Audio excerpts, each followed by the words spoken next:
भागवत भगवान की पापियों को पाप से भागवत भगवान की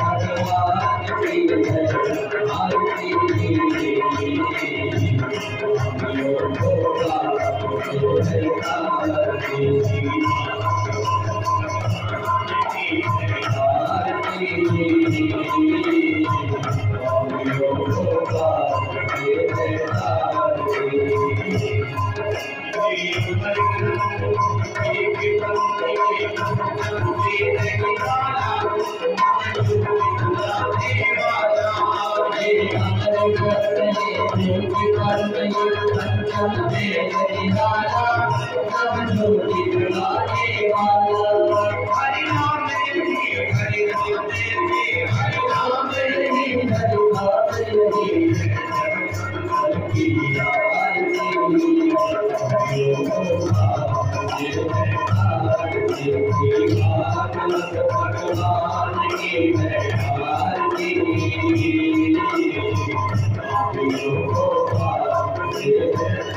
को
जय जय श्री राम।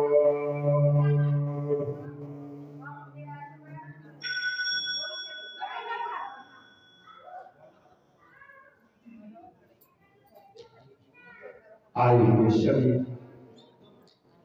माता शक्ति सीता प्रिया के पक्षियों पर चलने वाली हमारी माताएं बहनें, छोटे छोटे बालक कृष्ण स्वरूप बालक जन, साथी जन, सहयोगी जन, यजमान जहां जहां पे खिले जा रही हो सभी का नमन वंदन करते हुए आज श्रीमद् भागवत ज्ञान गंगा के चतुर्थ दिवस में प्रवेश करते हुए आइए सभी लोग उस परम शक्ति, उस परम सत्ता, उस परम पिता परमात्मा के अवतरण की सुंदर लीलाओं का वर्णन हम लोग श्रवण करेंगे। उस परम शक्ति, उस परम दयामयी करुणामयी सागर परम पिता परमात्मा के चरणों में अपने मन को लगाते हुए कथा में प्रवेश करें। आज बड़ा ही शुभ समय है क्योंकि आज श्रीमद् भागवत महापुराण में हमारे आनंद कंद परमानंद का अवतार होने वाला है। और जब ये आनंद कंद परमानंद का अवतार होता है ना, तो जो देवता लोग हैं, जो धर्मवान हैं, वो प्रसन्न हो जाते हैं और जो दुष्ट प्रकृति के लोग हैं वो घबराने लगते हैं। गीता में कहा है कि यदा यदा हि धर्मस्य ग्लानिर्भवति भारत अभ्युत्थानम् अधर्मस्य तदात्मानं सृजाम्यहम्। कि जब पृथ्वी पर अत्याचार बढ़ जाता है, पाप का बोलबाला हो जाता है, जब संत महात्मा सज्जन पुरुष दुर्जनों के द्वारा सताए जाने लगते हैं, तब जब परमात्मा पृथ्वी पर किसी न किसी रूप में आकर के उन दुष्टों का संहार और धर्म की स्थापना करते हैं। आज उसी परम शक्ति, उस परम धाम के चरणों में चलेंगे। और आई हुई बहने, आज आनंद और आज सबसे क्या बढ़िया तिलक कृष्णानंदी लगाया है, क्या बात है, बहुत ही सुंदर लगा है। जब गुड़िया लेके आई होगी यार, हाँ हमें पता था ये काम गुड़िया ही कर सकती है। बोलिए गोविंद भगवान की जय हो। राधे गोपाल भज मन श्री राधे, श्री राधे गोपाल भज मन श्री राधे,